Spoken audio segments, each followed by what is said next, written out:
नमस्कार दोस्तों। आज हम बात करेंगे एक ऐसे देश की जो भले ही लैंडलॉक्ड हो, लेकिन उसकी जियोपॉलिटिकल इंपॉर्टेंस पूरी दुनिया के पावर इक्वेशन को बदल सकती है। मंगोलिया।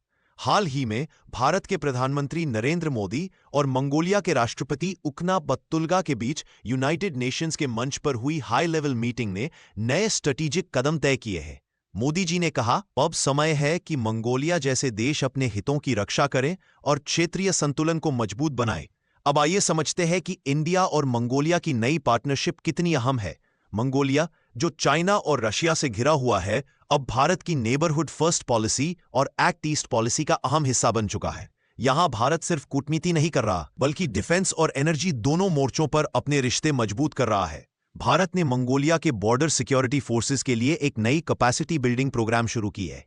इसमें border management, surveillance, counter terrorism और मॉडर्न टेक्नोलॉजी इंटीग्रेशन जैसे क्षेत्रों पर ध्यान दिया जा रहा है। और तो और, भारत के एम्बेसी इन उलान बतार में अब एक डिफेंस अटैचे भी नियुक्त किया जा चुका है, जो दोनों देशों के डिफेंस कोऑपरेशन को और गहराई देता है। अब बात करें उस मेगा प्रोजेक्ट की जिसने मंगोलिया की अर्थव्यवस्था को एक नया मोड़ दिया है। Oil refinery project in Reno Gobi province. इस प्रोजेक्ट की लागत है करीब $1.7 बिलियन, यानी लगभग 14,200 करोड़ रुपए। यह भारत का अब तक का सबसे बड़ा ओवरसीज इंफ्रास्ट्रक्चर प्रोजेक्ट है। यह ऑयल रिफाइनरी पूरी तरह भारत द्वारा वित्त पोषित और निर्मित की जा रही है।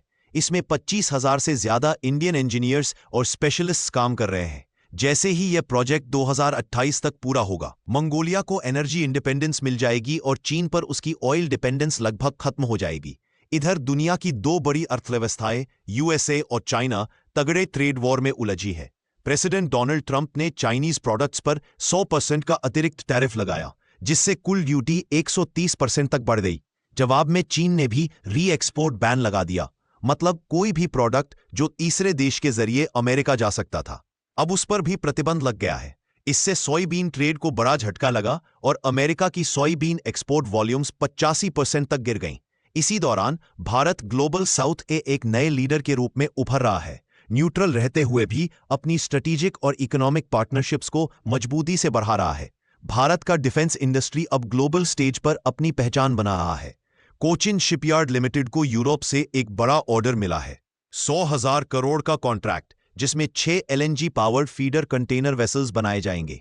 हर जहाज की कैपेसिटी होगी 10,700 टीईयू और इसका प्रपल्शन सिस्टम होगा पूरी तरह लो एमिशन एलएनजी आधारित। इससे भारत का नाम ग्रीन शिपिंग और कार्बन रिडक्शन गोल्स में भी जुड़ रहा है। और अब आइए उस प्राउड मोमेंट की बात करें। आज लखनऊ में ब्रह्मोस मिसाइल प्लांट का उद्घाटन किया जा रहा है। भटागांव, सरोजिनी नगर तहसील में बने इस प्लांट में लगभग 300 करोड़ का निवेश हुआ है और शुरुआती चरण में यह 100 सुपरसोनिक क्रूज मिसाइल्स का प्रोडक्शन करेगा। ये मिसाइल्स माक 3 की स्पीड से उड़ती हैं और 400 किलोमीटर तक मार करने में सक्षम है। यह प्रोजेक्ट भारत और रूस के बीच एक जॉइंट वेंचर है, जिसमें भारत की हिस्सेदारी 50.5 और रूस की 39.5% है। दोस्तों, इन सब घटनाओं से साफ है कि भारत अब सिर्फ एक रीजनल पावर नहीं रहा, बल्कि एक रिस्पॉन्सिबल ग्लोबल प्लेयर बन चुका है। चाहे बात हो मंगोलिया के एनर्जी प्रोजेक्ट्स की, यूरोप के शिप बिल्डिंग कॉन्ट्रैक्ट्स की या डिफेंस मैन्युफैक्चरिंग सेल्फ रिलायंस की, हर कदम भारत को एक नए स्ट्रेटेजिक एरा की तरफ ले जा रहा है।